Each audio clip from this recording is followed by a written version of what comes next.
Science and technology play pivotal roles in human flourishing, contributing to advancements in various aspects of life, including health, communication, transportation, and environmental sustainability. First and foremost, science is the bedrock of human knowledge. It enables us to understand the fundamental laws of the universe, the intricacies of biology, and the complexities of our environment. This knowledge empowers individuals and societies to make informed decisions.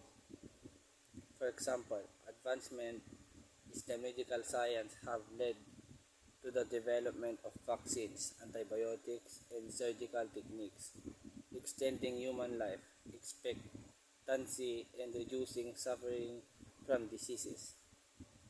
The pursuit of scientific knowledge enhance our understanding of the world, enabling us to harness its resources more efficiently and sustainably. Moreover, science and technology promote economic growth and societal progress. They drive innovation and create new industries leading to job creation and improve living standards. For example, the tech industries has transformed economies and provided opportunities for countless individuals.